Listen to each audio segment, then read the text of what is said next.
What's going on in Reality After Show? We are back, Beast Games Season 2, and we have an epic episode to talk about. We're talking about the Survivor crossover episode, and I have a panel today. We have Hannah, player 99. We have Sue from Survivor 47, player 91, and we have JC, player 566. How are y'all?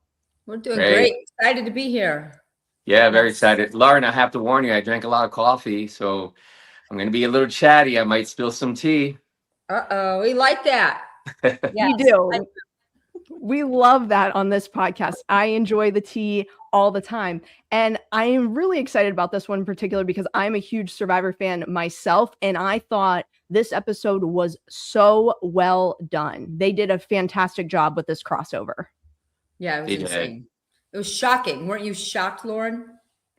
I truly was shocked because I was never anticipating that they would have reached out to Jeff and said, let's do this together. And they actually did legitimate challenges that you see on the actual show, which I thought was super cool.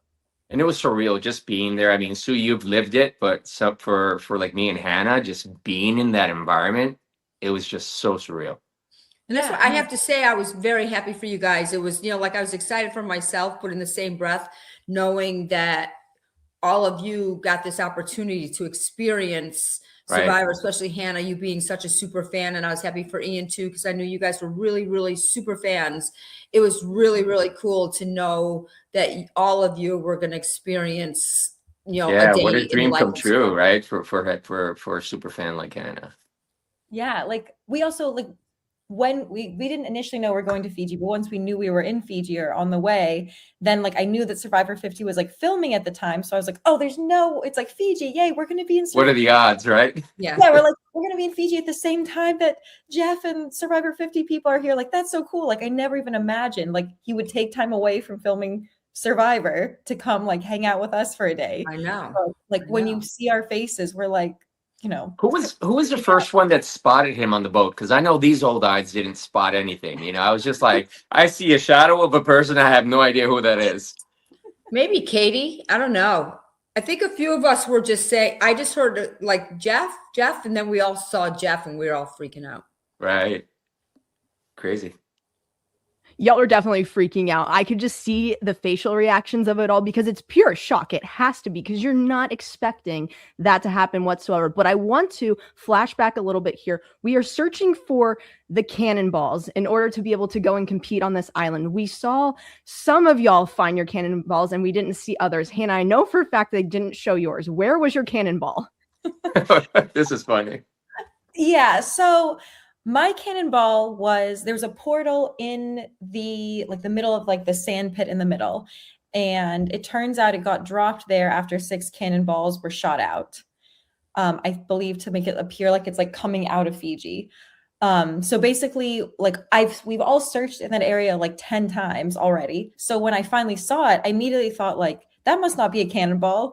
So rather than running up and getting it, I actually start shouting out into the World Net production, I think somebody left their cannonball here. Looking around, looking for another contestant, being oh, maybe Katie dropped her cannonball here. I don't know what I was thinking. It was just there's no way that this is just sitting here out in the sand. And then I had a split second realization, wait, if this is a cannonball, someone else is going to sprint forward and take it from me. So I just ran forward and picked it up, and immediately someone, I don't know who was with me, maybe Tariq was appeared behind me and was congratulations, you found one. So random. Yeah. It was crazy. I don't know, maybe that was how they choose who is shown, but maybe because it didn't put me in the most favorable light. I already look bad enough in this episode. So no need to make Hannah look worse than she already is. Sue, you were the first one to find one. Yeah. So crazy. It was funny because, I'm thinking I'm just going to run to, as soon as he said, it's funny because you say, okay, you're going to Fiji. So I'm all I wanted to do when I sent my application in was to hide on an island from the Navy SEALs. So I was so pumped. I'm thinking, okay, we're going to go wherever they went last year, Pacific, wherever it was. And I'm going to play hide and seek with the Navy SEALs. So that's all I wanted to do. So I was really, we're all motivated anyways, but as soon as they said, go, I already had made a plan in my head. I was going to go to the gym. It was right there, right in front of us. Everyone else, I turned around and everyone just ran all over the place. And so I believe it was just me and Nick. And Nick had looked at a few things and then he took off. I opened the refrigerator. I don't know why I would open a refrigerator. A cannonball will not fit in a refrigerator, that small refrigerator. Next thing, I go over to the glove and I just pick up the very first glove and the cannonball was right there. I almost had a heart attack. I could not believe it. So mine was very stress-free in the fact that like I got it quick and I got to watch all of them. And then my heart just sunk for everyone because I couldn't imagine having to sprint around B City for all the time it took searching for a cannonball. It was really a struggle to watch everyone being like, I don't know where to go. So it was tough. And so you just reminded me of something. It's like they never gave us an idea of what this cannonball looks like. They didn't give us a sample. So in my mind, I was thinking like old school cannon, like big, like bowling ball size, and I was looking for like big spots at first. And, to Sue's point, she was the first one. She didn't have to feel the pressure of every single time you hear that cannon go off. You're running around, your adrenaline's pumping, all of a sudden you hear boom. And in my head, I'm counting. All right, that's 2. There's 8 left. Boom, 3, there's 7 left. It's like it builds this adrenaline in you and it incites a lot of like extra nerves. But after a while, like, where do you even look? Like, I feel like you guys probably felt like you looked everywhere, right? Yeah. And where are you supposed to look? Someone was ripping apart, I think it was Briley, took the big, huge boxing yes, and ripped it apart, took everything, all of the stuffing from inside the boxing. She was right next to me when that happened. Yeah. So they had given us a clue prior to the one that you didn't hear or see on TV. They had given us one other clue, and they said knockout. That was the key word there. So immediately Briley sprinted, I sprinted, Katie sprinted, and we went to the punching bags because we're thinking knockout has to do with, so Briley had her own bag and me and Katie were working on the second bag and we tore that sucker apart. We took everything, we gutted that, and it wasn't even in there. It was in a baseball, no, not a baseball, a basketball. It was inside a basketball because of game of knockout. And it was crazy. There he is. Oh, I know this guy. Whoa. So I know you guys because I'm sitting here watching the Patriots beat the Houston Texans, and I see a commercial for the 100 strongest players in the world and the 100 smartest players, and some of them weren't that smart. Some of them weren't that strong. Whoa, I'm just saying some. I didn't say all. We're all still in it. And I was like, I bet there's a podcast on my network talking about the 100 strongest people and the 100 smartest people. Maybe I should jump on. You should really be labeled one of the smartest people then. You figure that out. Some. And Johnny, then you have an OG.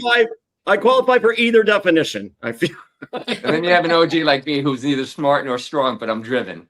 I love it. I love it. So peek behind the curtain. I watched 4 episodes on Thursday. I watched all of them, and I never saw Beast Games 1. Oh, don't watch it. I'm good. I gotta cat that. Sorry, hold on a second. Get out of here, cat. Go kill yourself. You might feel a little bit different. He's gonna bring back a squirrel. It's gonna be great. Oh no. We started with mice and birds, and now we have squirrels his exact same size. And I'm like, you can lose a fight, right? Oh no. He's better not than snakes. He's not the 100 smartest. So, but anyway, he's amazing. All right. So I never saw Beast Games 1, and I'm just like, hey, I got some friends on this thing. I got the lovely Sue. I have Jesse Laverne Lopez. Let me check this out. So that is Jesse's middle name, by the way, Laverne. Okay. And you had announced that to the world. I did. He loves it. Right. He loves it when I do that. So anyway, I watched the first 2 episodes. Don't love it. I was just like, this is a little too American Ninja Warrior for me. That's not my jam. Just not my kind of show. So I'm literally ready to tap out. And then I see pick a captain and we're going to drop some money. And I come there, I'm just like, I'm intrigued. Holy moly, do I love this show. Oh my God. I'm losing I'm like, oh yes, fuck people over. Let's go. Please, dear God. So my fiance is like, what's your number? I'm like, 1 million. She goes, you wouldn't press it. I'm like, I think they're going to hit 1 million. So I'm waiting for for 1 million. But the second they hit 1 million, I'm pressing the fucking button. Yeah. Yeah. Hannah did not press the button though. All right. Walk me through what's in your head right now, because I'm just like, she's got to do it. I mean, like I saw like your face, like $1 million changes my life. Mm-hmm. Yeah. I mean, I think that's really valid. And I mean, JT did hit it. So yeah, I mean, I think what you don't see is like we had all been together for 3+, for a long time at that point, which I understand we just met. I'll never see these people again. Right. Except on podcasts. Yeah. And on the podcast, like when they're looking at your new house, be like, oh my God, is this amazing? Do you love it? This is my second one. I got another one too. This is the rental. Exactly. I'm just fixing shit up. Hey, for the record, Johnny, I support the press, man. I'm all with you there, right? Press that button, man. Change your life. Stacey, I was on your team. You wish I can say that now. Thankfully, you did press the damn button. Yeah. Well, JC, that's why you didn't get to go, because obviously from season 1 you took $650,000. Yeah, I don't know why, but people don't trust me. But Yeah. We're gonna get to you. So anyway, so I'm looking at the wrestler, and he looks like your typical indie wrestler. I know how much they make. I am the Boca Raton Championship Wrestling Cruiserweight champion of the world. I make immensely more than they do, I assure you. And I'm just like, dude, there's $1 million right here. You can press that button, and then you're on the indie scene. I'm the new $1 million man. Yeah. You literally, you have a gimmick now. I don't know what your gimmick was. And you stay in the game. You're not eliminated. Yep. So you still have a chance for $5 million after. Yeah. So anyway, so I see that. I'm loving that. And then there's some cannonball gimmicks, and I'm like, I think cannonballs are cool. We did little Nerf cannonballs when I played Survivor, but still they were cannonballs. We did it. And I'm just like, this is awesome. All right, I love this. Then you're playing for an island for $1.8 million. I'm losing I can't remember. I'm just like, this motherfucker sells Lunchables and is giving away $1.8 million from Lunchables money. I'm like, all right, cool. Boat comes up. There's Jeff. You see the hat. You see the dyed mullet. It's beautiful. It's amazing. And then you see Sue going, hey, I know that guy. And Jeff goes, you live right here. You played a challenge on this beach. And you're like, oh my God. And I'm sitting there at a tear go down my face. I'm like, that's my show. I'm watching my show on that show. Your home, yeah. And I typically hate, like, literally in the history of challenges, this is it's over something, under something, in a fucking puzzle. I hate it more than life itself. But it was the perfect representation of what Survivor is. And I'm like, oh my God, they get to play my show. And so I loved it. And then the holding on the pole, it is what it is. So, but I thought it was the best hour of Survivor that I've watched in 5 years. Hey. Oh, poor Sue. You were there, Sue. It was great. I was rooting for you to win. Thank you. I appreciate that. Yeah, but I thought it was a really fun hour of television. Good. Super smart for everyone involved. Because I was talking to King George. He goes, how fucking stupid to promote another streaming service that you're not even fucking on. And I'm like, it's all about synergy. I was doing my podcast last week. Literally the coolest Survivor has been in 15 fucking years is right now, this very minute. It's actually cooler than Traitors this very second. And I wouldn't have said that 3 months ago. Right. Interesting. Well, that's good. I like that. You finally are enjoying a little Survivor. Right. Well, no, I did not enjoy. There have been moments of Survivor that I have enjoyed, but I just thought this was a really cool hour of Survivor encapsulated that showed you the show, showed you the emotions, and that I thought those 2 jury speeches were better than I've seen in some final jury speeches. Yeah, no, they were good. It was really good. JC, what was your Survivor background? Did you have one? No, not at all. I'm sorry to say, but the only Survivor shows that I've watched were really early on with Richard. I think I might have watched the first 3 episodes, and for some reason, and I loved it at that time, but for some reason, I just got disconnected. Life got too busy, and I stopped watching. Yeah. So, well, I ended up winning 3 times. Oh wow, Yeah, it's crazy. that's So, big. yeah. Is that real? Nope. Oh, you full of shit. Johnny's the biggest villain of Survivor, though.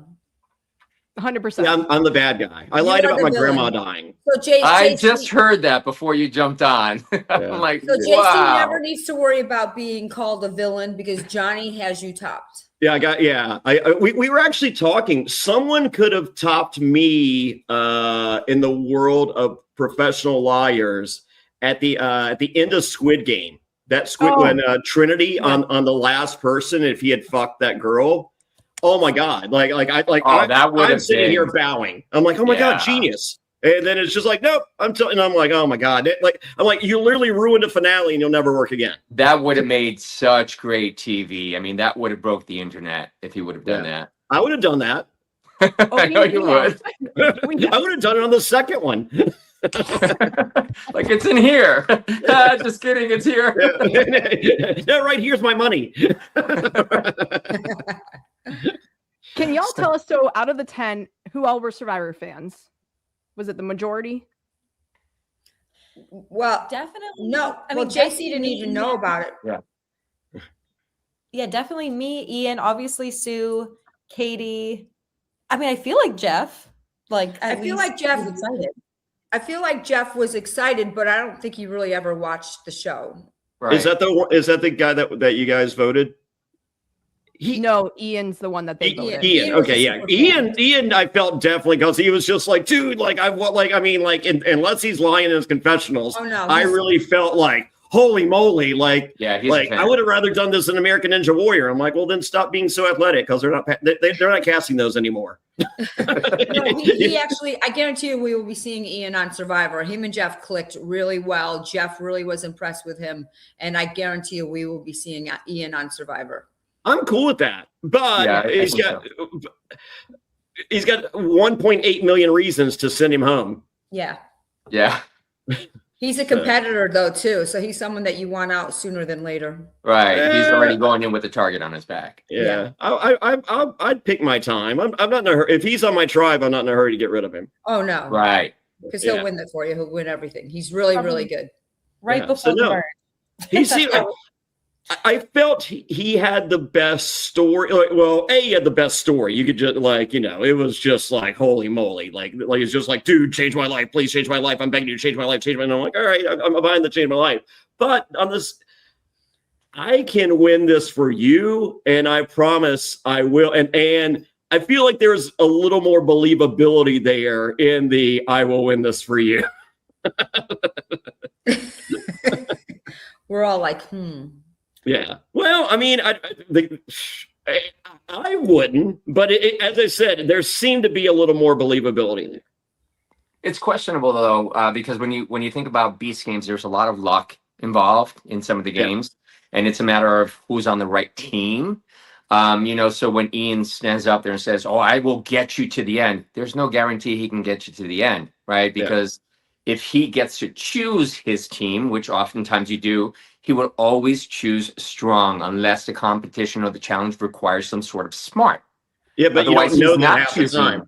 Exactly. Otherwise, he wouldn't choose anyone smart on his team. He would go straight muscle, and he would take out all the smarts. And what I would like to say too is that I thought they both pleaded a great case. Yes. And JC, yours was just as heartfelt as his, if not more. And as JC knows, well, you didn't vote that way. Well, no, and I'm saying why is that JC knows this is because last season he walked away with $650,000 in his pocket. I felt it was fair to give the next amount of money to someone who never had walked away with money. And that was my only deciding factor. I was, close with JC. We had a great relationship with you. You had a great relationship with us girls. For me, it was all about that you had already had $650,000 put in your bank account. JC, I feel like your move should have been, I quit right now. I would never do that. I know, but I feel like that, even if you don't mean it, I feel like you say that. So because like, I love the idea of Ian winning this, helping me and winning for me, even though there's a possibility he'll put himself in a situation where he eliminates me. Right. But I love a sure thing. I mean, check out my college dating history. A sure thing is the number one. So if you're just like, look, give me this, I'm done. And even and you can be like, oh yeah, I had my fingers crossed. My bad, I forgot it. So I'm still cool. Like, but I feel like that was your move. I go right now. You're guaranteed one spot closer. I don't know. Maybe I don't know. I could never give up. I don't quit on anything. I know, but I'm not saying you actually do. I'm just saying you say that though. Just like as soon as I sign this deed, I quit. It's I'm interesting, right? I'm not saying it now. Yeah, it's such JC doesn't want to lie either and not go back on his word because this whole season is your redemption. Well, yeah, and that's the one thing that I've been true and true, right? I've never deceived anybody in season 1 or season 2. If I give my word, I give my word, and I stick to it. And I've never sent anybody home for money. I've never taken a bribe and eliminated people. Those are two things that are true. When you're in that tribe, what's the $650 screw job that you did last season? $650,000. That's what I. Yeah. Oh, you got to watch that one. I don't want to spoil it for you. No, just spoil it. I'm not going to watch. I promise. Yeah. So, I got 8 Dateline episodes I need to listen to. I don't have time for an entire season of Beast Games. I'll give you the Cliff Notes version. We were top 10. Really close bonds I had on the Lions, and maybe 20 minutes before the actual challenge, one of the key players that I trusted implicitly comes up to me and says, hey, you're trusting the wrong people. Your alliance is coming for you. So we get split apart. We're in separate cabins. Nobody. Is that true or not? 100% true. Okay, so that was true. Okay. Yeah. So we're put into our own cabins. We can't speak to each other. And now we find out what the rules of the game are. There's $1 million at stake. And you chose a leader, and that leader chose the person who's going to go next in sequence until you have all 10. And then they tell us, you have an opportunity to go up to the bank and take what you want or what you need. It's completely up to you. The next person doesn't know how much you take. They just see a dollar amount when they come out. So I was there in the top, I was in the 3rd spot, and I acted out of my emotions. I was pissed off. I was angry that I was trusting the wrong people, and I was fearful. I was fearful that I'm not going to see the next challenge. So when I went up, there was $677,000 left, and I took $650,000. Okay, what's wrong with that? It broke the internet. Everybody hates me. It's all good. But if your people were coming after you, like that's the right move. But they didn't see it that way because they weren't in my situation. They basically looked at it and said, you're greedy, JC. You were selfish for doing that. It is. None if your people are about to fuck you. Right. And what they show in season 1 is a very, very watered down version of how things really went down because people came at me, attacking me. I had Jeff did they 2 inches away from my face yelling at me. Did they show your friend telling you that your people were about to fuck you? No. They didn't. Okay. And the reason why is because they need to keep a better story if you're just a piece of shit. Yeah, because they need to keep the positive edit on a specific person. Sure. It would show a different side. Okay. Well, that sucks. Well, it's all good. I could go to bed. I could sleep easy knowing that I made the right decision for me and my family. Right. The one thing, I will say is, when I got a chance to speak at Tribal Council, you sometimes don't know what to say because you're in the moment. You're being caught off guard. You've got all these cameras. You have Jeff Probst right next to you. You have freaking Mr. Beast hovering over you. It's like, what do I say? There's a part of my pitch where it almost looks like I'm backtracking on what I believe, which I believe I'm always going to put my family first. And I wholeheartedly believe that. I will never choose friends over my family. That's a guarantee, right? But in that moment, what I was intending on saying is that I can acknowledge that I hurt some really good people, right? I made a decision that altered their outcome. And that's an inconsiderate thing to do. And I can look back now and say, I fucked them over, and they didn't deserve that. Yeah, that's okay. I still back your move, but I am with Sue in that there's an unwritten rule in Survivor that it's a game of on a new season, whatever. It's a game of strangers that are playing for $1 million, and I have in the back of my mind an unwritten rule in that I want that $1 million to change someone's life.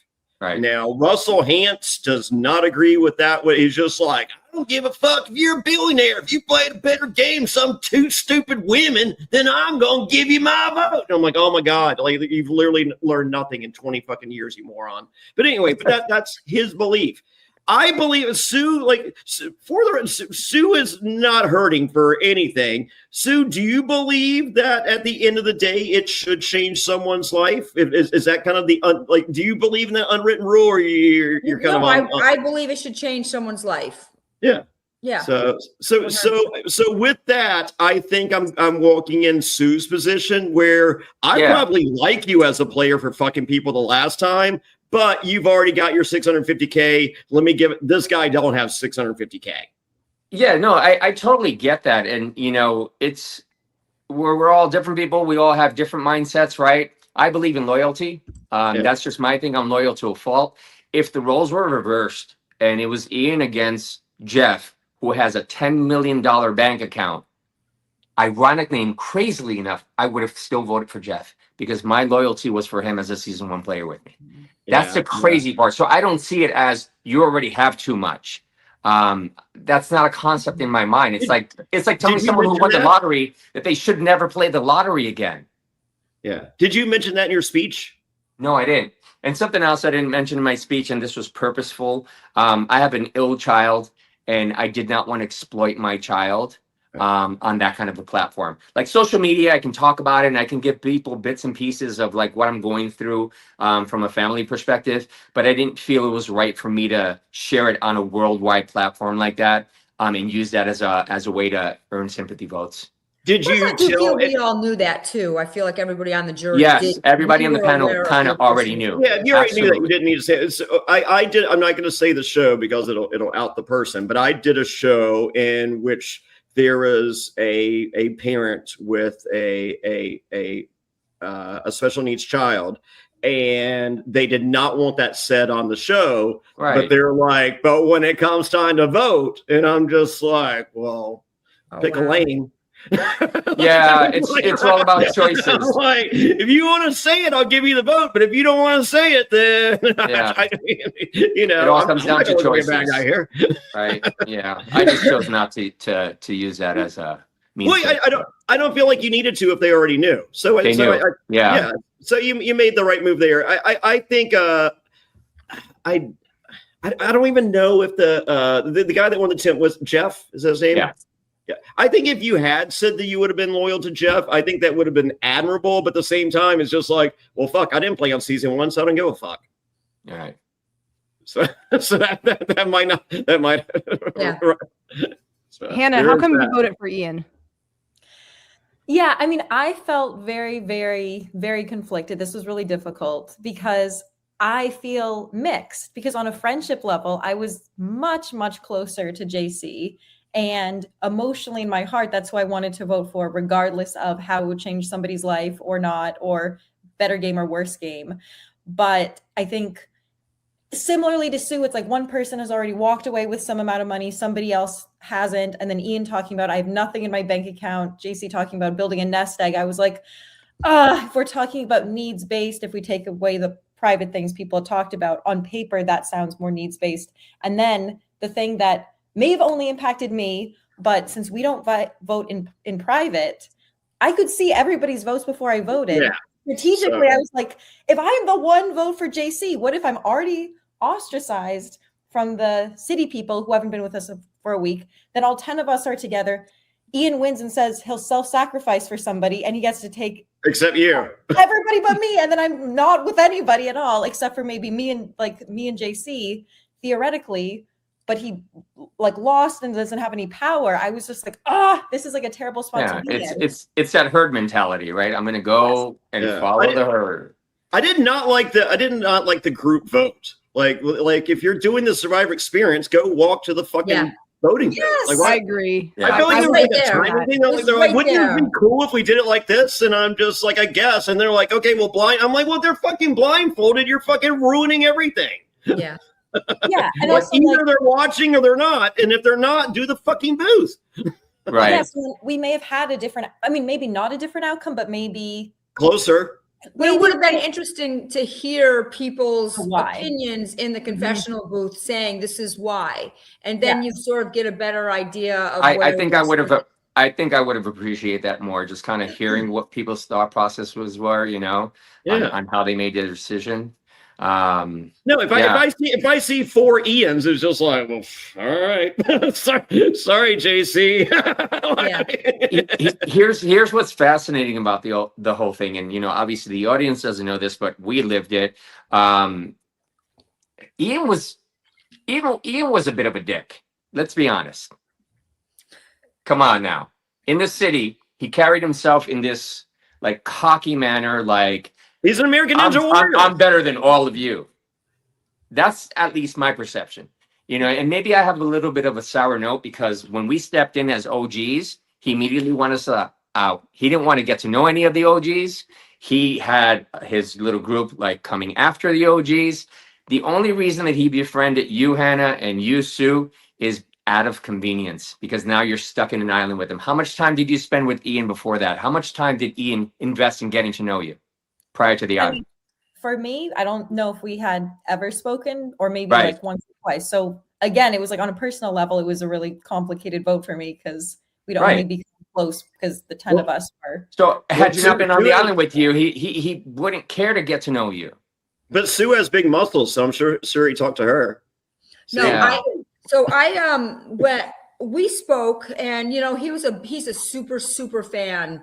Him and I played quite a few games together, throughout B City. We didn't really connect. I don't know if he ever really knew anything about my personal life, but he did always tell me how my family's going to die when they see I'm in B City with Sue Smey, and he would say it like all the time. So that's just him fanning out. It is, but still, it was. I mean, that counts for me. You fucking tell me how great I am. I'm going to work with you. Yeah, and he did, so like I did feel, JC, you and I had, our talk on the plane, and we, I did know, you made it clear that he was coming after all the OGs, and like I did want to protect you. I would, if it were circumstances were different, it would have been different. And, because I felt like you and I were very close. I feel like Hannah, Katie, you and I were all like a little bit of a bond going on. So for me, again, it was the share the wealth. What's the kid that dropped for 50K? Ethan? Yes. Yeah. Okay, let's reverse it. Let's say it's Ethan and JC. Where are the votes? I'm not giving a fucking 18-year-old kid a $1.8 million island. I probably would have thought more about giving it to. I don't know. I'd have to. That's an interesting question. Yeah, I'd love to hear the answer to that. Yeah. I mean, for me, once again, I'm also closer with JC and like to give even more. Well, that didn't change it last time. So what does it do this time? Okay, so it's Ethan and JC. Where's your vote? I probably would have given it to Ethan. I wanted to share the wealth. In my mind, $650,000 is a hell of a lot of money. And I thought it was awesome that JC had that opportunity to walk away with $650,000. And I definitely would have given it to him because I would have shared the wealth. Hannah? I don't know. I'm probably looking around and seeing where the votes are going because let's change the parameters. It's Ethan, JC, go to the fucking voting booth. I mean, the vibe in the room, once again, I think was, Ethan, you better stay up because you're going to win. So if I'm being like completely honest, probably once again, it's like trying to read the room. Okay. And again, I know that Sue is not voting with the herd. I think me strategically, my thing is like you need to go with the house and vote with the house, as they say on Big Brother, Right. which is. And you But I know- don't. But not- I mean, is it really going against the house? Like, 'cause for me personally, I can separate. Like, this seemed like a totally fucking different thing than the other thing, and it's just like you come back and just like, yeah, I voted for JC. It's like, how can you vote for it? Just like, because you weren't there. Like, we played Survivor, and he played a better game of Survivor. Now we're playing Beast Games. Fuck him, I don't care. But like, he played a better game of Survivor, and I'm not giving an 18-year-old kid a $1.8 million island with a bar.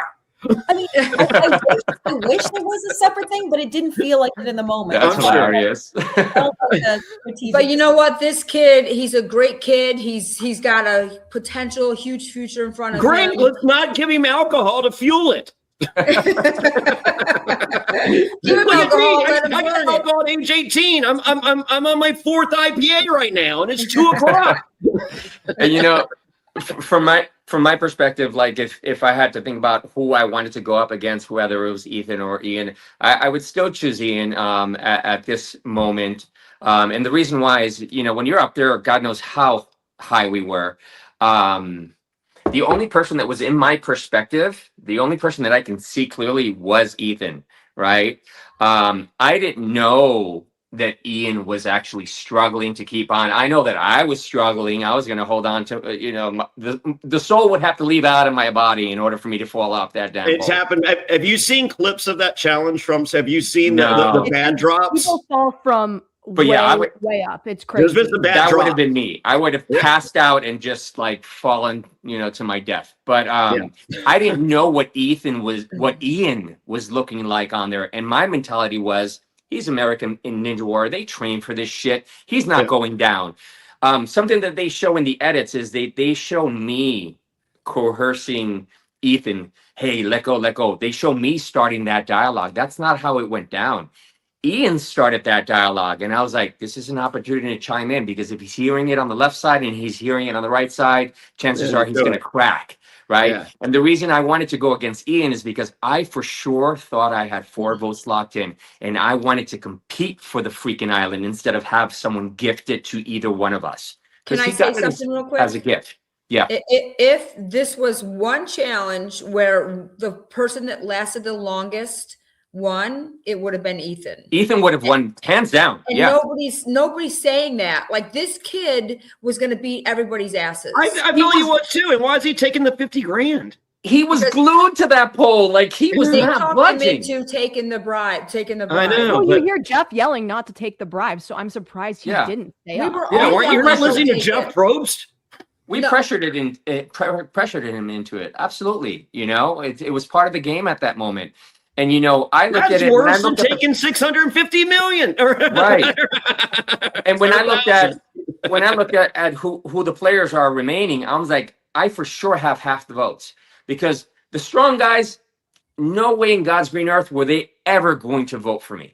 No way. Right. Yeah. So I had the strong guys not on my side, but I had the 3 girls. I had Katie and Hannah, who I helped get to that point.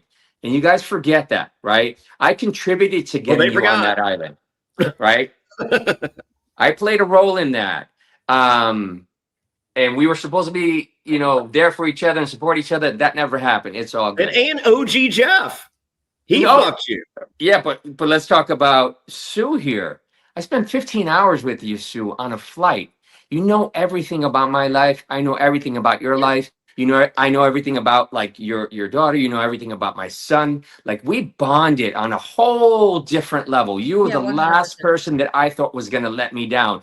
And the key thing here is, you're like, you say to me, oh, well, I want someone else to have, you know, some too. But you know what? We have a shared purpose, right? We're of a similar age, and we're ready to retire. You know, we're ready to clock out one last time so we can spend our time with our family. And I thought that was going to like hold true. Mhm. And you let me down. And then we have Jeff. And then we have the golden boy, Jeff, right? If you ask me, my personal opinion, his vote was out of spite. His vote was out of revenge. He told me afterwards the only reason he didn't vote for me is because I did not want to believe him that he did not have any part in the plot against taking down JC. That's his reasoning. I think it was out of spite. I think it was kind of like, hey, you did this to me in season 1. Here's your karma, JC. That's just me. Yeah, and you know what? You're obviously entitled and allowed to have all of your opinions. I know that you've spoken to all of us personally, and I felt like we sort of covered all the bases and everything was good. And it's a game, and we knew each other for 15 hours. I was rooting for you. I still wanted you to stay in the game after, I would have wanted you to be voted out. I still wanted you to stay in the game, but you walked away. You walked away with $650,000 a year before, and I felt like I'll say it, forever, that you got that blessing last year, and it was if I could have given you both something, I would have. But I believe that. Yeah. Did you ask if you could share the island? What's that? Did you ask if you could share, if you could just do like a 6-month lease each? Well, dude, I really wanted to compete for it, man. It's Beast Games. Don't just hand over an island on a vote. Don't make it a popularity contest. Like, let us compete. Yes, Ian is physically fit. I'm not. But let me tell you, I've got that mother picking up a car because their child is stuck underneath adrenaline. Like, when it comes to fighting for my family, I will move mountains, and I would have given that boy a good run for the money. And there's a good possibility that deed would be sitting here in my office. Well, just remember, Ethan would have beaten all of you guys, though. Ethan was winning this. So, and if you guys didn't talk him into taking $50,000, oh, for sure, he would have got it. That in mind too. Like, I wish you guys would have chosen to just split the vote and let us go at it. That would have been something. We couldn't even speak to each other. There's nothing. Yeah. So I got a question. Is this a good prize? A $1.8 million island? Like, yes. what do you do with it? You cash it out. He gets the money. Yeah, you sell it. You don't have to keep the island. You can cash it out. You get 1.8 after taxes. You're sitting on what? Just close to $900,000. Who's buying? Like, Mr. Beast is buying the island back? Yeah. Okay, so I don't have to call a realtor in Fiji and fuck. No. Okay. Because I was just like, all right, if I got a $5 million, I'm like, I'm listing it for $2 million. I'm having a few parties first. I'm borrowing some money prior because my friends ain't flying themselves to Fiji. Yeah. So I don't think bring over all those freeloaders. I don't think in the history of hopefully. In the history of Mr. Beast giving away islands, or I don't think anyone's ever kept it. They said that you always, with all the prizes, you have the option of taking the item, like the Ferrari or the cash. The cash value. The cash value. So the proposed value. Right. Correct. Which is better than would you keep it? Would you about that JC didn't get anything? We haven't hit on the coin, because you now have that coin from after the vote. And if you make it to the top 6, you can flip that and it goes up to $10 million instead of $5 million. And that coin is actually better. I mean, as of right now, on paper, that coin is better than a $1.5 million island or $1.8 million island. On paper, right now, this very minute, because I ain't fucking getting rid of you. Right. I want $10 million, and it requires you to be there for it to be $10 million. Right. Especially if I've turned down $100,000, if I've turned down $1 million, I'm like, well, fuck, I'm not getting rid of this guy that I could probably beat over the fucking dickhead that can do 18,000 pull-ups with the $1.8 million. He's gone. Hannah and Sue, when you see the coin come out and you hear this, what are you guys thinking? Because it is a game changer now. Well, I would like to say that when Jeff said, or Jimmy said, we've got something else for you, JC, I was praying with all of my soul that it was like $100,000. Yes. Right. So I was praying you got like a consolation prize. $100,000 sucks, Sue. $500,000. $1.8 million. Oh, here's $100,000. Like, oh, were you out of toilet paper? Well, yes, give him the money. I wanted him to get something. No, that coin is worth more than $100,000. Well, something. Give him something. But then he got a coin. Hannah, what we do you didn't know think? it was What's gonna your be a take? coin. Who knew that they were going to bring that in, right, Hannah? Right. I mean, I think that the issue with the coin is it's also perception, because if whoever has it, so if JC has it and he doesn't flip it, then it's not saving him. And I truly believed that if JC is in that situation, he says he's going to flip it, he will. Yeah, That's what I gave my believe. word. But I don't know if that's how everybody necessarily felt. So it's I like, do. Why wouldn't you flip it? Yeah. Well, No, if you fail, you're I eliminated gave from my the- word. I gave my word to flip it. But why wouldn't you flip it? I wouldn't flip it. if you fail, you're eliminated from the You're game. out. I 5 million is good. I can live with $5 Ooh, million. I don't know. I'm not going to take a chance to be knocked out. I feel if I make it that far, it's God's will that I'm supposed to finish the story. Right. And you have to think about who's flipping the coin. It's JC that's flipping the coin, right? Yeah, So he's a coin if flipper. I choose not to flip the coin, I am public enemy number one regardless. They're all going to come out for me. They already want me out because they don't want another OG, advancing, right? But if I do flip the coin and I nail it, I'm the freaking hero now. I mean, look at what happened with Gage last year. Gage got his way into top 6 because he lied.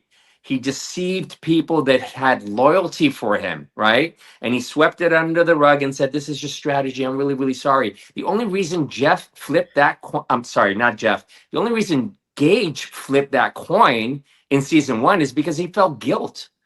And he was like, it's okay if I go home because I lied to people. But all of a sudden, he flips it, lands it, and now he's the freaking hero. Everybody forgot about that because now they're looking at this, right? That's the way it works. So you're flipping the coin if given the opportunity, hypothetically in this moment. 100%. Okay, I believe you. So do I. 100%. Yeah, I mean, I believe You wouldn't flip, right? What was that? I said, Sue, you said you wouldn't flip the coin, right? No. Hannah, would No. you? I mean, I say I wouldn't flip the coin now, but I also said probably beforehand I would hit the button, and I did. Yeah. Well, yeah, So we know you want to hit the button. You that's- literally told us you're hitting the fucking button. You don't hit the button. I'm like, what is she doing? Hit the Hannah, fucking actually, button. I'm glad you brought that back because you said something to JT while you were up there, and you said my number is probably higher than yours, right?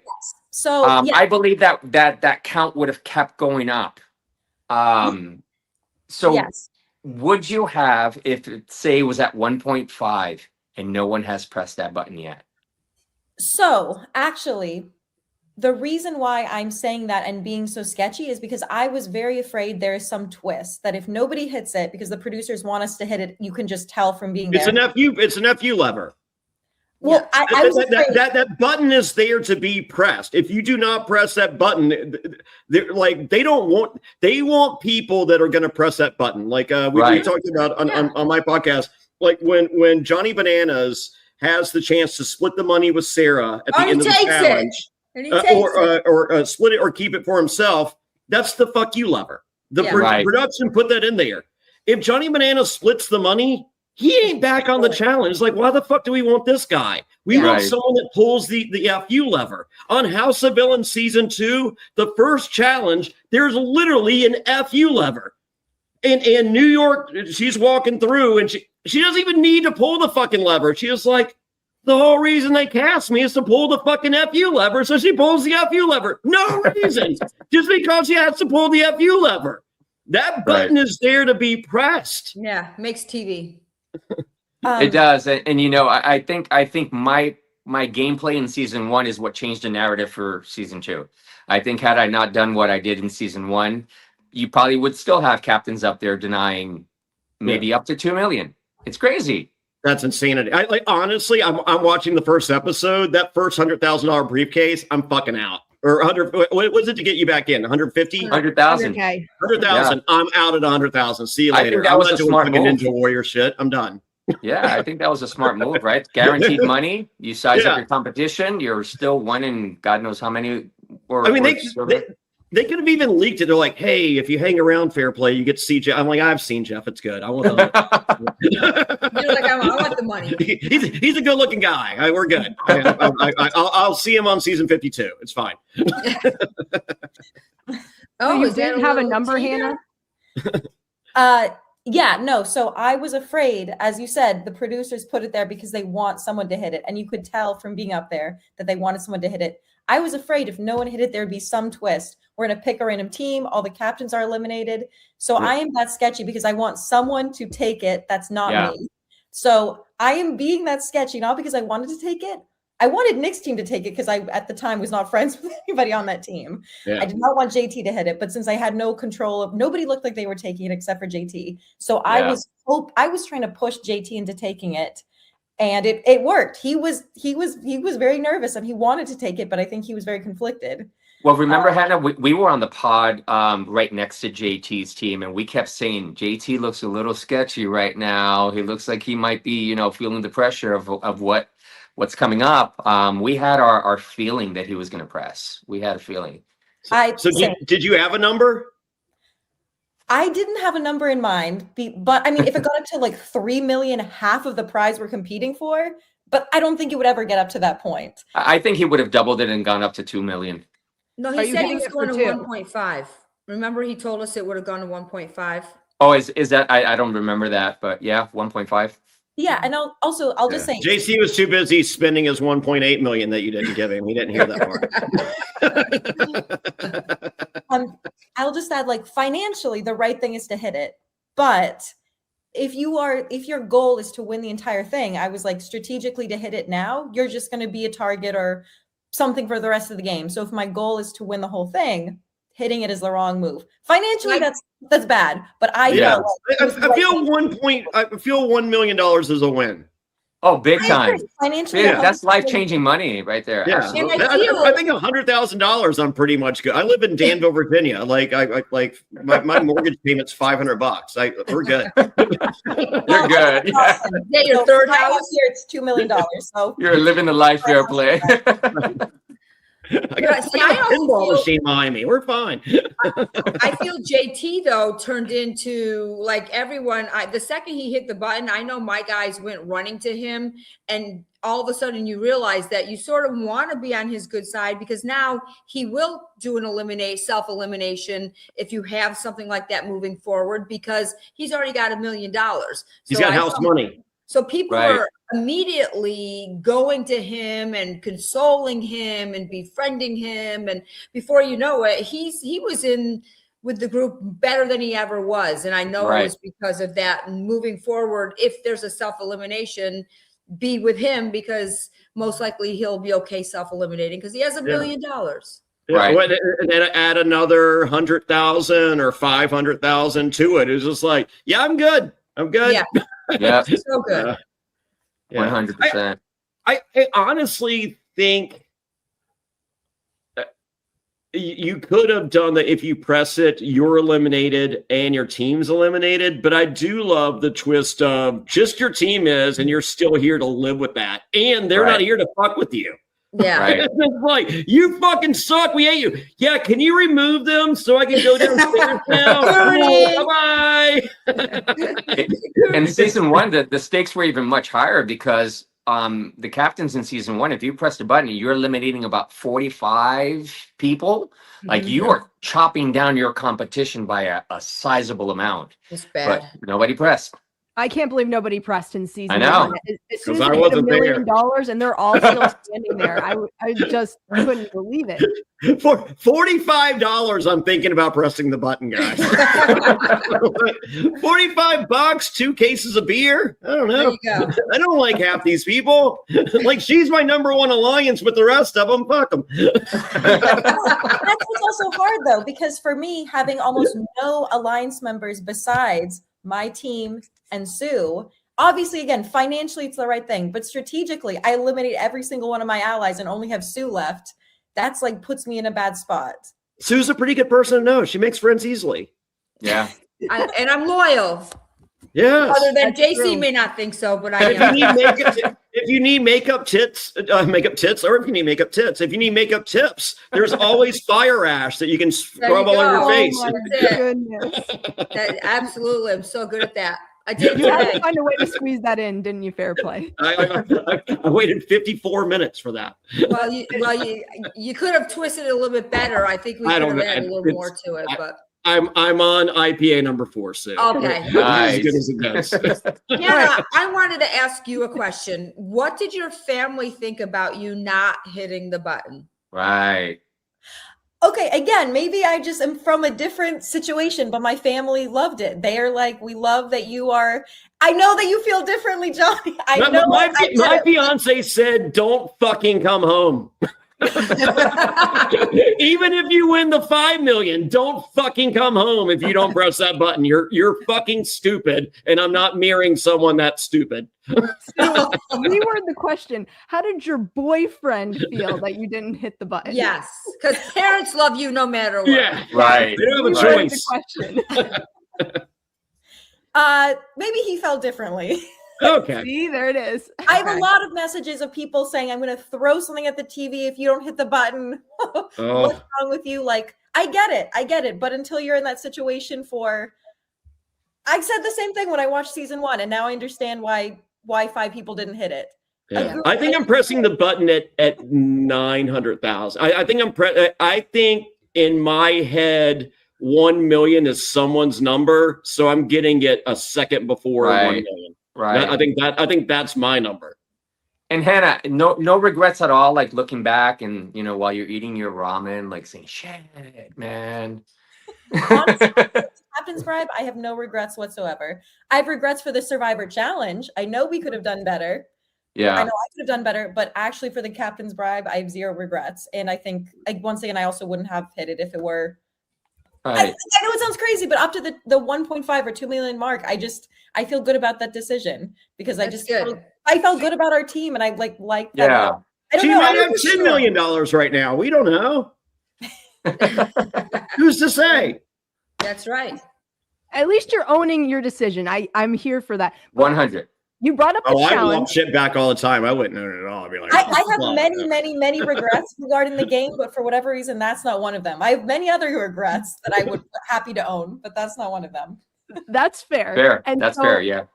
we need to talk about this challenge because they set it up where they are allowing y'all to select who you want to be the captains. And that I really did actually enjoy because Sue, you were so quick to step up because from my perspective, you want control. You want to have it in your hands who's on your team. Talk us through that. Well, and it's funny because obviously, Jonny, you're on we've been on Survivor. We know what ultimately. Some of us won 3 times. Yeah, so true.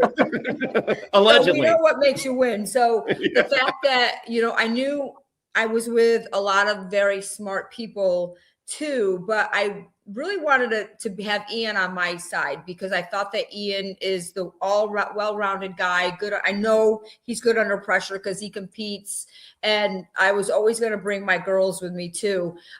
So picking Jeff first because Ian obviously was the other captain. I felt that was the best thing because I just wanted to weaken Ian's team as much as possible. Yeah. When it came down to my girls, I took the girls, and then I really, it was really a toss up between JC and August. And the only thing I was picturing in my head, all the different challenges or obstacles, and I figured that August would be the basketball guy, and I felt like I'd seen him on the basketball court. You were right. Yeah. So, and I just felt like that's where in my head where I had everybody placed. And I felt like he probably would be the better option for the basketball part than any of the rest of us and JC. And I don't know, JC, maybe I screwed myself by maybe you are a basketball king, but that was my only deciding factor was the basketball challenge itself. Yeah, you picked that. Do you wish you had fought harder with the wrestler? His name's Nick, right? Nick. Do you wish you had because I actually thought Nick was going to get stuck in the net. I was imagining. I know. But do you wish you had fought harder for Nick to be the other captain, and then you win the coin toss and you take Ian? Oh, I wish for anybody else to be the captain and taking Ian. I would have taken Ian first. Yeah, 100%. I think I would have. I think I would have made a stronger declaration of let's do guns versus guns. You come on, big boy. You think you're tough? I know it. Like I would have done a mental game of convincing Nick that he needed that, and everyone going, "Well, fuck. I mean, this is Sue's island, not mine. Like, fuck it, let's do it." The only downfall to that is like Nick stepped back real quick, and Ian was no way stepping out. I know. But I think I would have played a mental game of chess right there because I would have fought that much harder for Ian to be on my tribe. Yeah, that's an interesting angle. Absolutely. Yeah. Unfortunately, but my entire game of Survivor is always the workaround. So it's just like this is what we got. It was like, well, it doesn't have to be that because I didn't say it was that. Right. But we all know you're in that situation. It's a pressure cooker, right? You have to make quick decisions. I'm the king of pressure cooker. I'm fucking up your game up one side and down the other because of pressure. It's just like, fuck, Fairplay just fucked me. It's like, yep. So bad. Yeah, I try. It's fun. So, and like the cool thing is exactly as we all know on Survivor, we did have a slow start. I had a slow start with the coconuts. There's no way I was going to, Nick's, throwing them like basketballs and I'm like, ugh, and then, so I held us back a little. Hannah held us back a little. And then the noise and everything, everybody screaming the numbers to you. It was pure chaos. And then everybody else sort of, breezed right through the challenge. And it came down to that puzzle. And, like it was really neck and neck. And it was interesting to see that. It was nice to see that we did come back. And I could only imagine if I did better and Hannah did better and we got there earlier, what could have happened, Well, I think you guys win if you get there earlier. I mean, was, if you guys are there a minute earlier. I think it's I'm not gonna lie because I'm not one to mince words. You know that. I was pissed when you guys were shouting out my code. I was so pissed. I was like, I freaking worked hard for that shit. And you're giving her the cheat code over here. Welcome to Survivor. Because I'll tell you what, people cheat all the time. You see people go over to people's puzzles and they look right there. So I was livid, man. I hate that shit more than anything else. But what you could have done is mixed yours up after you were done. Yeah, absolutely. That was the last thing I even thought about. I was like, there's the key. That's run. I hate when people do that all the time. And I'm just like, motherfucker. Like I'm here to look off your homework. You're not here to look off mine. Right. Hey, if you can't beat them, cheat them. I was all going for it. Let's go, Hannah. We'll get you the numbers and get through here. Can I also say something? I believe I had the right numbers in the incorrect order. So it's not like if I had just stopped and instead of listening, just rearranged them, we could have been faster. So it was a strategic move on my part I should have either done it or listened. And I was like going back and forth. You were stuck between both worlds. Yeah, absolutely. Yes. So it's like, yes, we absolutely looked at your numbers, but it's not like the puzzle was a failure and we had to get help. I just made the wrong decision. I should have just systematically done a different order. Or systematically just walk the fuck over. I don't even know if I think I was just like, again, like as a huge Survivor fan, Jeff is running over and he's like yelling in my face, Hannah losing the challenge for her tribe. Oh yeah, that's his favorite thing. I like lost my mind. Like there's a picture of both Jimmy and Jeff screaming at me. And I just like I was like starting to have a panic attack. I could see the panic in your face. Yeah. Like I created that version of Jeff. You go back and watch Jeff prior to season 7. Jeff's not even talking in the fucking challenges. Like season 3 is just weird fucking acid trip music and Jeff saying nothing. We got to season 7 and like the first challenge, they come out there just like, all right, here's the challenge, just, all right, come on in, guys. Blah, blah, blah, blah, blah, blah, blah, blah, blah, blah, blah, blah, blah, blah. You're like, huh? And then they're like, okay, pick a representative from each tribe. We're going to do a walkthrough. So every challenge was Andrew Savage for the Morgan tribe and me for my tribe. No, Rupert was not the leader of our tribe. I was. Sorry, spoiler alert. So we do the walkthrough and they're just like, hey, if you have any questions, ask along the way. If there's something you don't want the other tribe to know, ask me privately afterwards. So I'm sitting there walking and Andrew Savage and Jeff Probst are fucking holding hands. Like I'm literally the third wheel on a fucking date. I'm just like, okay, like I literally feel shunned here. Okay, so I'm like, okay, but I do have my private questions. So we walk through the whole thing. And when we're done, he was like, okay, you guys. I'm like, no, Jeff, I need you for a second. He's like, okay. So I was like, hey, if we get the lead on the other tribe, I saw some big rocks and some big logs on the side of the trail. Can we throw them behind us, to impede the other cannon from coming through? He goes, Fairplay just asked a great question. So if you get the lead on the other tribe, feel free to grab those rocks. Oh my gosh. Fuck you, Jeff. We're fucking done forever. This relationship is fucking over. So from then on out, they come there, he does like, come on in, guys. They go, fuck you, Jeff. He goes, fuck you, Fairplay. I'm like, fuck you, Jeff. Every challenge was us saying fuck you 4 times, and then we fucking walked in. So then the challenges are happening. He's like, oh, Fairplay coming up a little bit short. Must be how he is with his girlfriends. Now the banter starts, yeah. And I'm just like, whoa, motherfucker, there's other people playing too, so this is about me? All right, let's fucking go. Fuck you again. So I created that monster that we've now seen unleashed. Well, it's like, Hannah, what the fuck are you thinking? Why are you so stupid when it comes to a 3-number combination? And it's like, whoa, sorry, Hannah, that was me. You should be sorry. That's like probably one of my most traumatic experiences of the whole game. I bet. So, well, guess what? I've never come up short at 1 a.m. I assure you that, Jeff. Oh, there you go. There it is. Not yet. Not yet. There's a pill for that. I'm fine. We waited until beer number 5 for this, so we did pretty well, folks. Also, Oh, he just opened it. oh, What? Oh, I thought you just opened another beer. Oh, no, I need one. Thanks. Hannah, Sue, go ahead. Sue, I also had I think besides the challenge itself, the other moment that it's hard for me not to replay back is I remember Jeff on our team initially wanted to do that, and he wanted me to do the table maze. And I think I was afraid to do the table maze because it's the next to last spot. I was like, oh my gosh, I don't want to be in the next last spot. If I go early, I'll feel confident. I'll feel good. You get it over with, yeah. Yes. But now looking at the table maze, I'm like, oh my God, that would have, to me, that's like, that would have been fine. Even if we were behind, it would be easy not to panic. It's just a matter of doing it. Yeah. So Right. I would have wanted I would have wanted the one you had. That's kind of my wheelhouse. And well, that's what I thought, but I disagree. Well, you were wrong. Yeah, but you're also Hannah not used to being yelled at and having it be announced. So Hannah's falling behind. Hannah can't get it. Oh, JC got his, and then everybody's screaming. That was a lot that was being thrown at you at that moment. So you did a great job. And but isn't that Beast Games not like it is like Jimmy's always in your ear in Beast Games, yeah. But I think the thing and he screams. Yes, he does. I'm not intimidated by Mr. Beast since I didn't really know him. Jeff Probst was like this, like God to me, that the moment he came over, I think I just wanted to faint. Like, I think I underestimated the feeling of how intimidated I was by Jeff Probst. There is an aura to Jeff. There is. And he's earned it. I mean, he's a living legend. He was the host of Rock and Roll Jeopardy. I mean, come on. Exactly. That's how I know him. Too soon?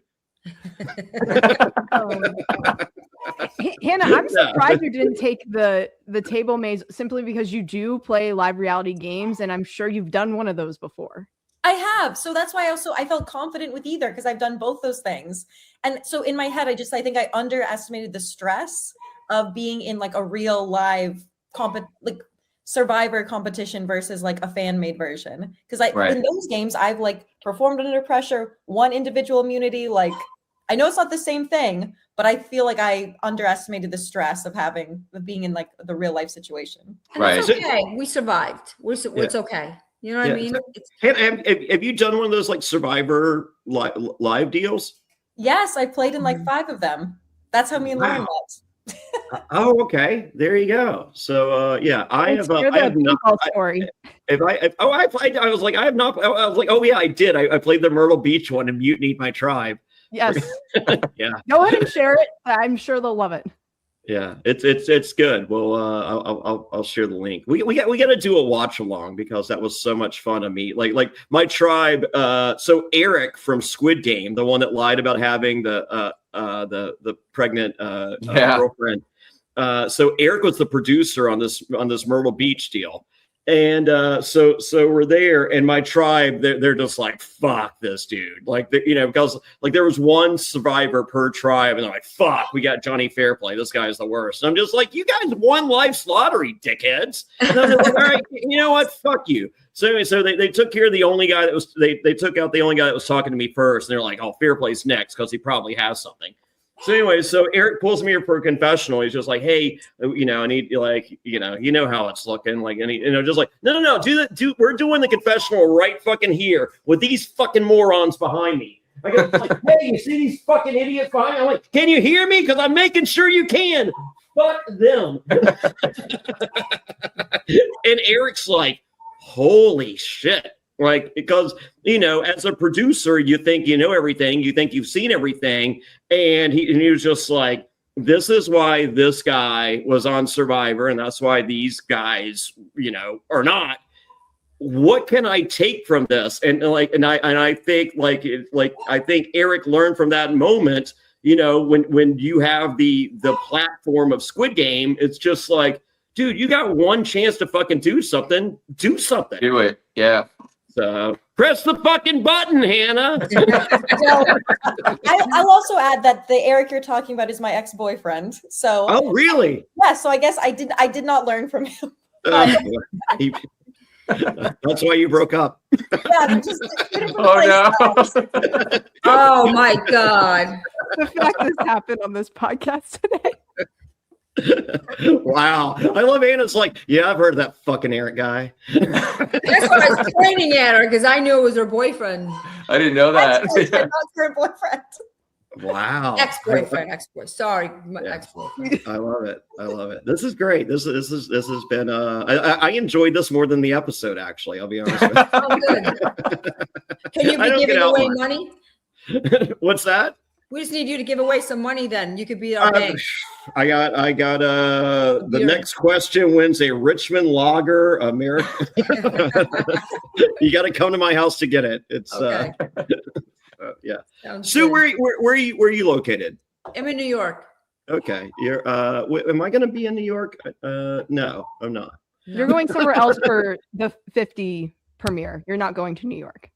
I'm in for the 50 premiere. I'm in Phoenix, and then me and Rupert are doing we're doing 4 dates in April. I think we're doing Charlotte, North Carolina, Cincinnati, and then we're looking at Boston, Baltimore, Chicago, and LA to fill up those last 2. That's a good Boston. one. It's going to be exciting. Who are you rooting for? Who am I rooting for? I Savannah sent me a T-shirt. Nobody else sent me anything. There's your answer right there. I'm pretty easily manipulated. So no, like Jenna Lewis and I, like we've been friends for 20 years. I love her to death. So I love my old school pals. Me and Suri did Micronesia together. So of course I love Suri. Yeah. Me and Ozzy did Micronesia together and got high. We pre-gamed for 4 days, smoking an ounce of weed that he smuggled through God. TSA, and got high for 4 days straight. So I'm cool. I like Ozzy. I'm not a Mike White guy. I've never watched White Lotus. I heard it was okay. I do know the Emoji Movie sucked, so I would hold that against him. So there's that. I love Angelina. Her and I cried on a podcast together, so I like her. Christian Abicki, I hate him and his archetype forever. Genevieve. I wish Genevieve had played in the first 20 seasons. So she would have been, 8 years old, but I really would have rooted for her. So no, I like Genevieve. I'm an old school guy. I'm not a new era guy, with the exception of Savannah, who sent me a T-shirt. Right. Yeah. So if they send you a T-shirt, then you're a fan. Yeah, and so I never sent you a T-shirt, so I guess you're not a fan. I did sign autographs for you though. Do you have a Sue T-shirt? I don't, but all right. Well, I do have I have your envelope that you mailed me the photos, and I have everything, so I saved everything because it was you. That's cool. Oh, really? You're the best, Sue Smey. Sue is for peek behind the curtain. Sue is one of my fiance's favorite survivors. She's like, she knows how to put herself together, and like some of these fucks. Until the dirty face comes out. And, hey, the dirty. I feel you were being pranked by every incarnation of a tribe you were ever on. Yeah, exactly. Do I have anything on my face? Nope. Well, I do have to say that my castmates told me that my face never looked that dirty. So we're all wondering if there's somewhat of an edit going on that like sort of helped add a few extra filters in there. Yeah, they all swear to me, and I can't imagine any of them really lying to me. But you never know. Like the Philip Shepard special agent question mark. Kind of let's fuck with her. So I met Philip Shepard for the 49 finale. He came, we did a finale party together, and he showed up the day before. And I was like, so it was like me, Rupert, Rome, and Philip. And I was just like, he was like, hey, Jonny Fairplay, we've never met. I'm like, Philip, I got one question. He was like, okay. I was like, were you really a federal agent? And he was like, see, I don't need it. And I was like, oh, so you're not. And he was like, right. I didn't say that. I'm like, it's a yes or no question, Philip. And he was like, well, I just shouldn't. I'm just like, all right, let's try again. Were you a federal agent? Well, see, what happened was, I'm like, oh my God. And then he's just like, what's your problem, Fair? I'm like, I don't have a problem. I just asked. He goes, well, what you should have asked is, hey, Philip, what are you up to these days? I was like, that was my follow-up question to, are you a federal agent, which you've yet to answer. Wow. I think you got the answer. And he was just like, I went to therapy for 5 years for this shit. Fuck you. I don't like you. I'm not hanging out with you all week. And I'm like, holy shit balls. Refused to take a picture with me. We went to the actual finale party. He left after that. Went to the finale party the next night. And so me and Rupert, like, we set up merch booths, and like we each had a line of like a 3-hour line. Philip Shepard's there before the fucking finale even starts. There was 1 second when someone wasn't talking to him. He's like, fuck this, and walked out. Didn't sign the shit he was there to sign. Like, they literally brought him in to see. Oh, yeah. He sucks. Fuck him. Wow. You heard it here, I guess. I mean, I've never met the guy before. JC, will you be tuning in to Survivor 50? I will be. Yeah. I'm not on it, shockingly, but that's okay. I think they're saving me. They're saving me and Sue for 52. Okay. Yeah. I'm gonna start. Now that I see what you look like when you're thrown into a pool with your belt on at Celebrity Weekend. Now I know what you look like soaping wet. My cruiserweight championship of the world that I'll be proudly defending in March and not losing because I'm the greatest there is. You are. Yeah, Lauren, I've got to do my Survivor homework because I'm thinking of applying. We'll see. Nice. You should. Well, step one, he knows your name. So use Johnny's name. Say Johnny referred you. As long as the players don't know who I am, then I think I might have a fair chance. But I think it'd be good. I think because of the crossover, all the players will know who you are moving. I know. Oh, yes. I think you're fucked there. And I think, we did see the handshake. I think this Survivor will be a part of Beast Games why wouldn't it? It just makes sense for everyone involved. I understand King George's rationale. Why are you advertising another streaming platform? But the world of 2026 television viewing is you're required to have 4 fucking streaming platforms. Right. Why not share the wealth? Yeah. It's called what cable was. It's just like, hey, I'm cutting the cord so I can save money. So instead of paying $100, I'm going to pay $120 on these 4 services. 100%. 100%. And we buy that shit. I'm saving money. It's $20 more. That's it. Only 20. And less convenient, immensely less convenient, figuring out what fucking streaming service that the shit I want to watch is on. I know. It's ridiculous. I have a question for everybody because obviously we see in 7.5 the trailer. What is it? 7.5. Thank you, luckily, JC. It's not a number. It's not. Oh my God. I'm trying to keep us on track. I will say, we see Mr. Beast shows up in the 50 trailer. What do y'all think is going to happen? Predictions. Bribes. I heard a rumor, and I don't believe it, but I heard a rumor, and I want it to be true. And if the rumor I heard is true, based on the reception to that rumor, it's the Hannah of it all. I just want to shoot everybody in this room. Kidding, algorithm. If you're listening. So the rumor is, as I said, I do not believe this. Is the game starts and Jeff announces, "Hey, it's season 50. The prize money is $2 million instead of the million, or the prize money is $5 million. Whatever, because of inflation, whatever. It's not $1 million."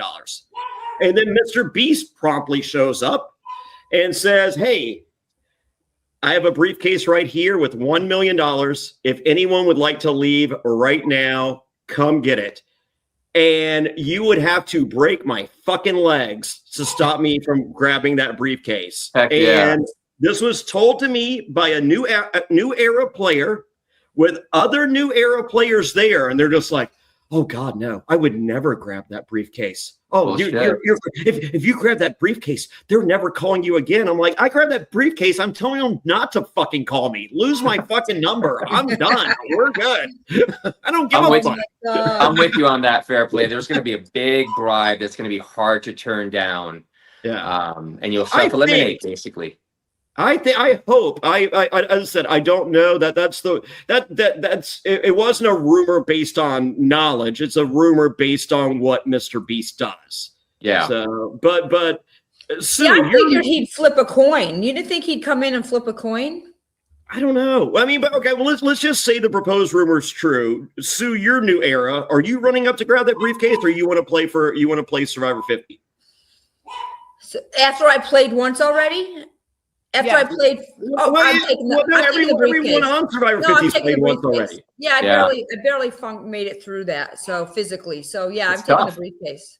Why you take the briefcase? You don't have to suffer, and you walk away with $1 million. You're not. Yeah, in my book. Yeah, what you thought was what you were playing for when you flew on the plane out there to begin with. Yeah, right. If I can get a hand, you won. I'm taking it. I've already experienced Survivor. If I don't need to go through all of that torment again, I would take the money. Take that guaranteed money. Yeah. You did Beast Game Survivor. You got the buff. Yeah, that's right. That's right. Yeah, right. Oh my God. JC, you want to sell that buff? I got $25 right now. Dude, these are limited editions. That's what I heard. You got to show me some money. No, I would never give that up. I would never sell that. He's going to start putting those in Feastables. You know this, right? Can you imagine? But they're signed. They're the ones we actually wore. Yeah. Yeah. I can wash it enough. It'll look like it. That's a legacy buff right there, man. It is pretty cool. I sold my first Survivor buff, I think, for $8,000. You sold it? For $8? $8,000. Oh, 8,000. Yeah. Did you put it on eBay or something? No, some guy just hit me up, said, "I want to buy your buff." I was like, "What do you give me?" He's like, $8,000. I'm like, "It's yours." I think he offered me 5, and I told him I wanted 8. He was like, "Okay." Hey. And I'm like, "Fuck, I should have said 10." You probably would have paid it, right? Well, that's what people do with the torches nowadays. Because Sue, is it still where other people randomly will buy y'all's torches? And not anymore. They give them to them now.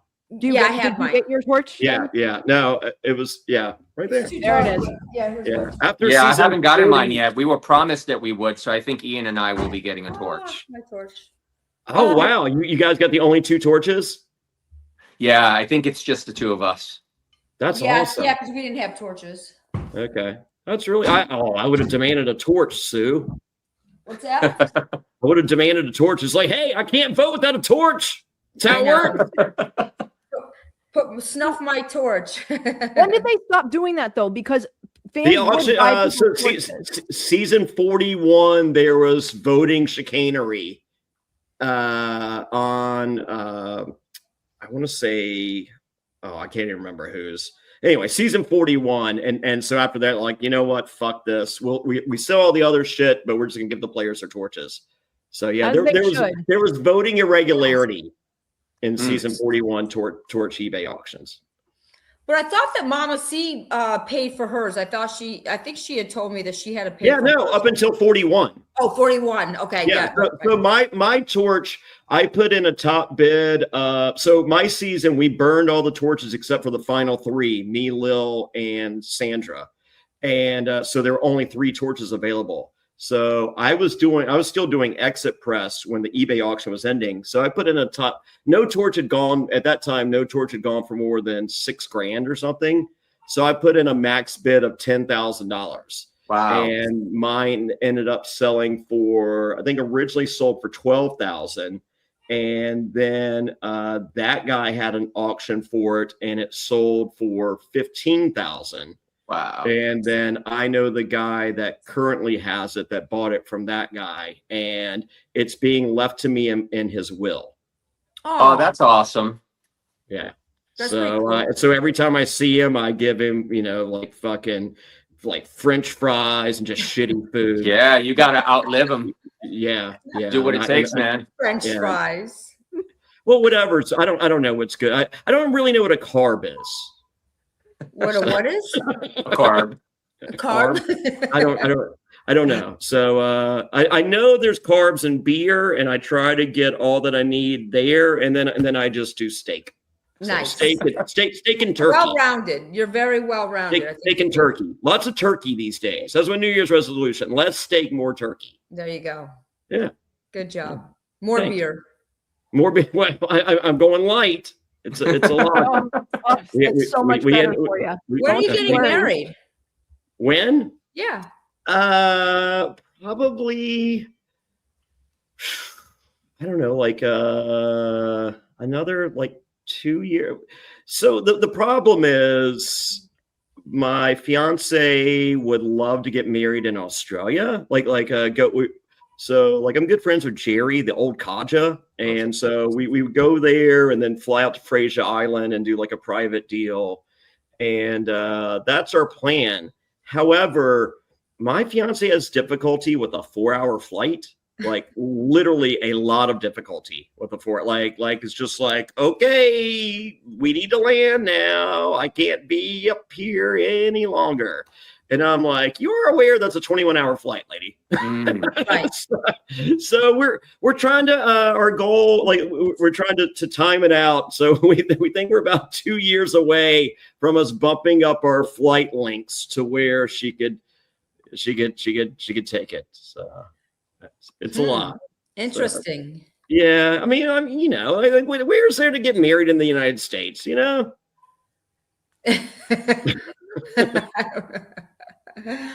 that's a very cool destination wedding. I think so. So King George is my best man, but Jessica doesn't know that. Oh, so, okay. I did the same. So was it last year? King George. He flew with me. King George is from Australian Survivor. He's the best. And so King George met me in I think we did like a premiere party or something in Los Angeles. He flew from Australia to LA and then flew back with me. And I was like, hey babe, I forgot to mention this prior, but George is going to live with us for 3 months. And she was goodness. Like, 3 months. I go, yeah. And she was like, you didn't think to mention that before? I was like, well, I thought you would say no. Yes. That's the correct answer. Yes. So you're asking for forgiveness, not permission. That's the direction I went. So right. And how did that go? King George ordered $60 worth of Popeye's chicken from DoorDash daily and gained 40 pounds here in the US. He's not kidding, because then you see King George go out for Australia v. the world. He's a fatso. Yeah, because of me and stupid American food. Oh my God. And my fiance be cooking food. And he goes, what are you making? And she's like, I'm making, like chicken and rice. He goes, oh, don't worry about it. I've already ordered Popeyes. She's like, I don't eat Popeyes, George. Right. Johnny, no one eats Popeyes. You're it. He goes, oh, just have it as an appetizer. Oh my God. So, you're going to love this. This is the best part. So one day, like he has cereal. And so he's sitting there, he's got the bowl with the spoon in it. And this is like 2 weeks in, and Jessica's already hit her limit at this point. And she goes, no. George, she goes, do you think you could put your dishes in the dishwasher? And he goes, sure. So he walks over to the dishwasher, the spoon in the bowl, opens up the bottom shelf and just places it in there, just like it would be on the table, and then closes it. And she looks at me, she's like, are you fucking? And so I was like, George, out of curiosity, do you know how a dishwasher works? Oh my He goes, God. I imagine it just fills up with water and everything just swirls around. All the dishes just go all over. And I'm like, well, I must have some durable fucking dishes then. Oh my God, I'd kill him. I don't know. Never done it. Unbelievable. Yeah. So did he no longer put dishes in the dishwasher after that? We spent the last month on the road mostly. Just felt like it was for the best. for all parties involved. And you were praying just I didn't change I'll see you in a month. Yeah, I'll see you in a month. Just come back and so. Alone. Alone. Yes, please. Alone. Okay. Yes. So, well, I'll throw George's stuff away. Don't worry about it. It's fine. Yeah. She was quite thrilled. I'll box it up and put it in the trash. It's good. So Yeah. All right. Well, this is fun, guys. this has been fun.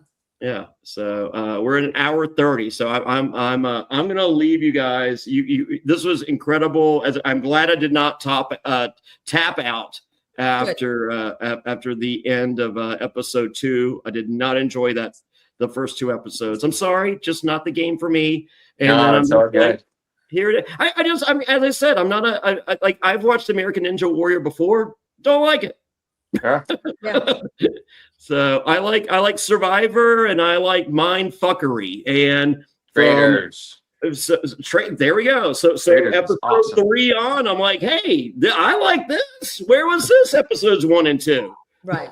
So yes, Good. thank you for bringing me in. Oh yes. It was awesome meeting you, man. That you're in. Thank you, Jay. You're a good guy. I don't care what anybody says about it. Hey, you heard it. You heard it here. Oh yeah, well, I don't know if that's the vote of confidence you want. I'll take it back if it helps. You're a dick, JC. Yeah, you're the worst. So Hannah, you're great. I'm sorry Jeff Probst screamed at you. It's all my fault, and I'm sorry that you and Eric didn't work. Actually, me and you spoke once before when Eric bought a shirt so I could speak to you on the phone. So oh really? Yes, he is he's just swirling around my life no matter what I do. He just Can't keeps get rid of him. Wow, he's like the Herp, huh? Yeah. Just take a pill a day. You never have to talk to Eric again. I'll have to tell him something happened. Yeah. You see that, Johnny? If people bought a shirt, you would give them a call. Yeah, that's the gimmick. I think it still is the gimmick. I don't know. I can't remember if I do that or not. That's awesome. Yeah. So Sue, beautiful as always. Johnny, I'm enchanted to be in your presence. Thank you. Thank you, Johnny. Love that you came on here with us. This was really nice. Thanks for sharing this time with us, man. We appreciate you. Oh, are we recording? I would never have done this. Yeah, let's start now. Yes. Welcome to Lauren, you're kicking butt. Keep at it. I'm out of here, guys. Go plug away. Get your plugs in. I'm out of here. Bye, everybody. Bye, Johnny. Bye, brother. Have a good one, Johnny. Have a good one. Do you want me to? I said I can remove you if you can't do it, if you're not capable of doing so. All right. Well, that's Johnny for everybody. Oh, JC, yeah. That's him. Awesome. He's so funny. My kind of guy, man. Oh, He's yeah. fun. Is there anything we missed? Did we talk about everything we wanted to talk about in the episode? Because I can talk more if there's something y'all wanted to touch on that we didn't. Yeah, I feel you know like- what? Go ahead. Oh no, go ahead, Sue. You first. No, I was just going to say, I feel like we did cover everything, but I don't know. Whatever you think. I want to ask you, Sue, a question because we all knew and agreed that Hannah would go up for us at the tower, right? Yeah. Because when we finished the course challenge, she didn't, get a chance to play, and it gives us, gives her the opportunity to be part of the group and to, secure that win for us and stuff. And we all trusted Hannah and stuff.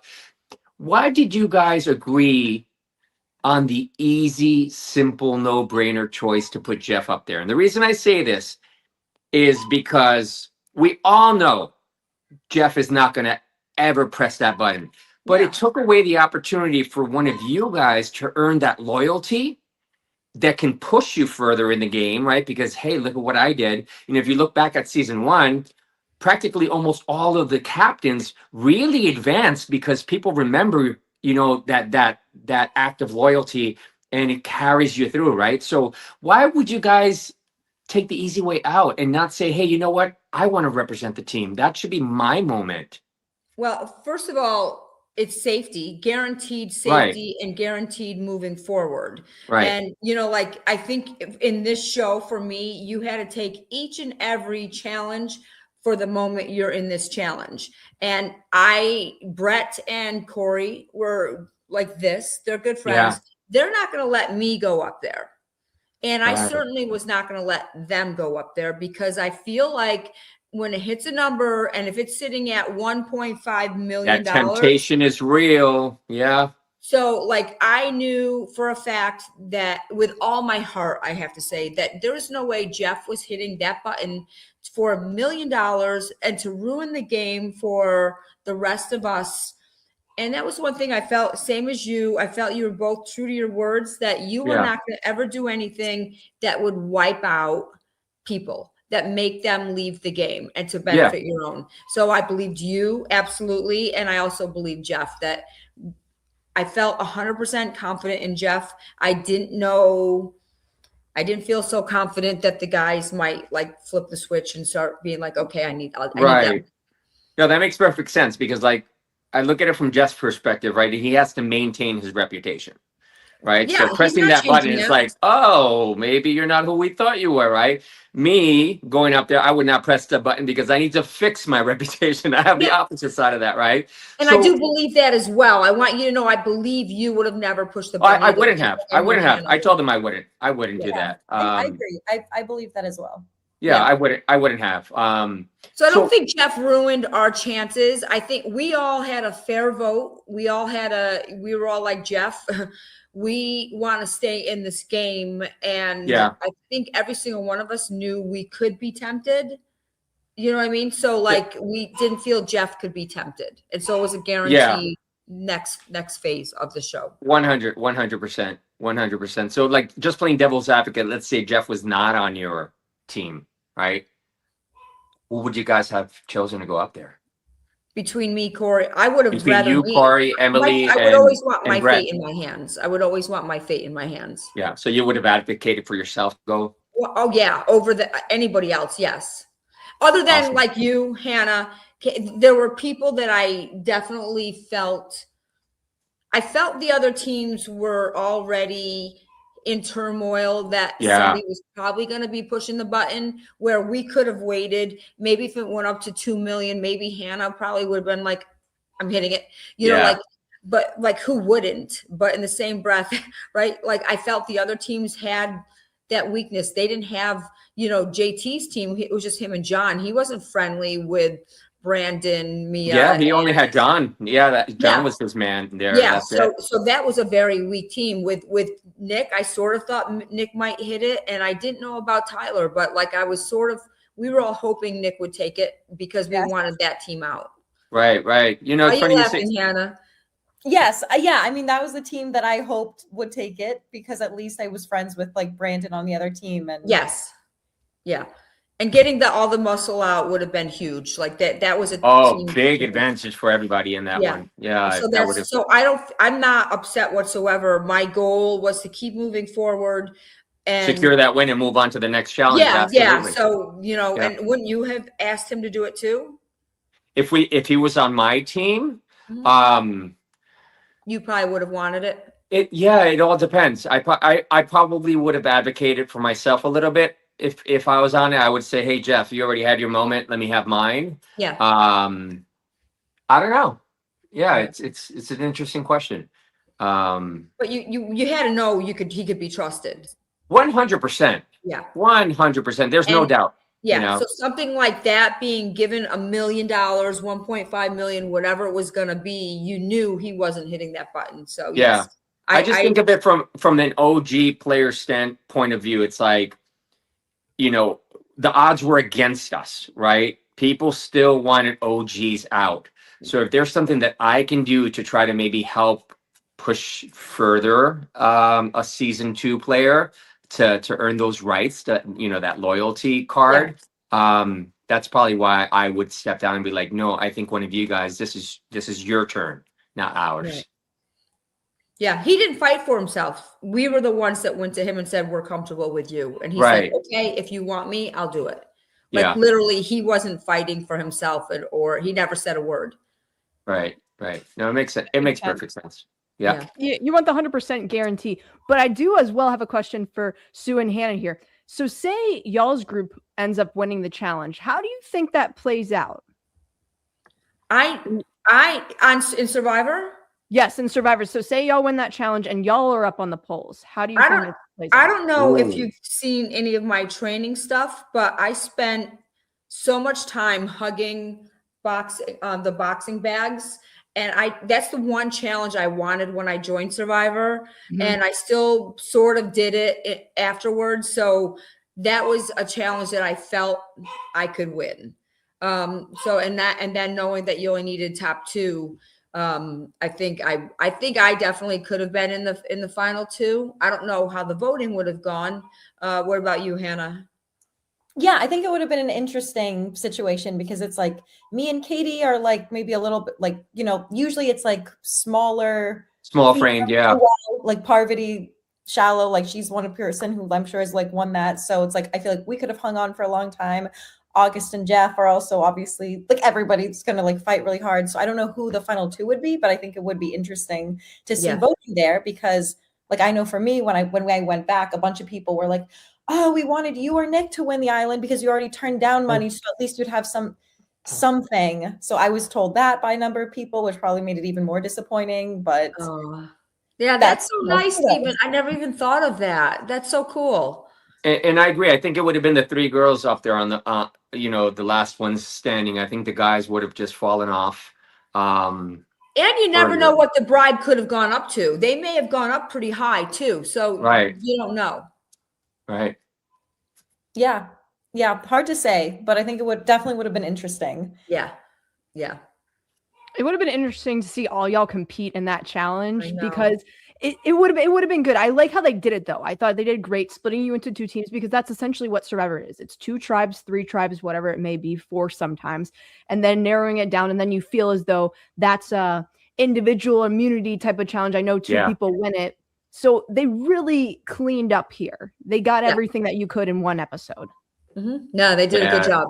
And the tribal itself, the being on, the set of 49 was, just the coolest thing. I'm sure for Hannah, for you and I mean, I know, JC, you didn't know, but like, that was like so cool that we were sitting on the jury and tribal. Yeah.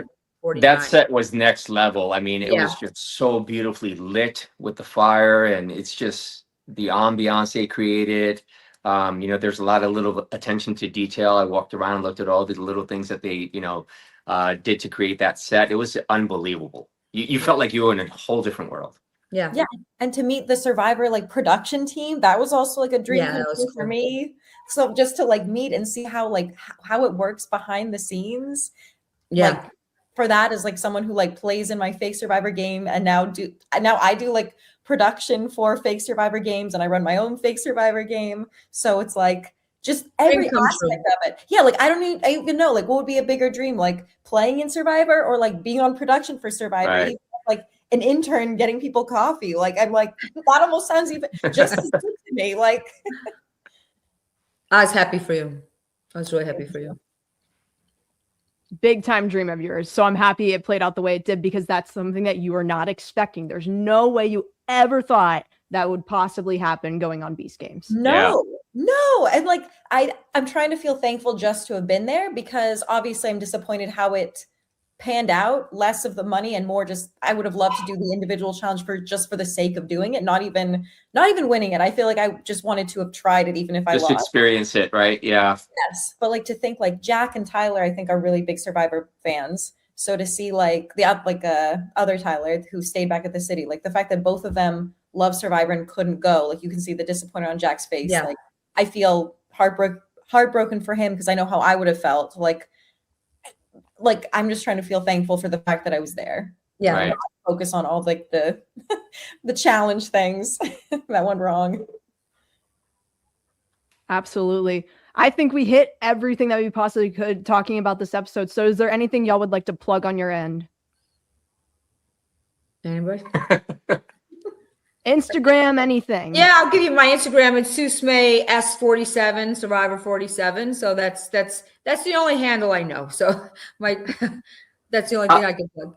I'm with you, Sue. I don't remember my handles. I can send you an email if you want to just flash them on there. These are my handles right over here. If you can put them in there somewhere. I'm Do old this, school, JC. man. Point Yeah. here, and then she'll put them up there. A little bubble. Yeah. Listen, we can put the Instagram handles, in the description. We'll make it easy for you. Great. I appreciate that. Amazing. Yeah. Then I know mine. It's HK Wrigsley. So there you go. All That's right. me. That's all I have to plug. That's it. Such a pleasure talking to all three of you. And then obviously we bring Jonny in the mix, and you never know what you're going to get with that either. I know. That was insane. He's fun. He's so much He fun. is fun. Well, with that, Hannah, Sue, JC, such a pleasure having you on the podcast today. Everyone else, be sure to check out what we have going on the Reality After Show. I'm covering all things Beast Games. We have Traders Talk. We have Survivor 50 coming up, and boy, do we have some coverage that is happening, prepping for that as well. And with that, everyone else, take care. Thank you. Bye.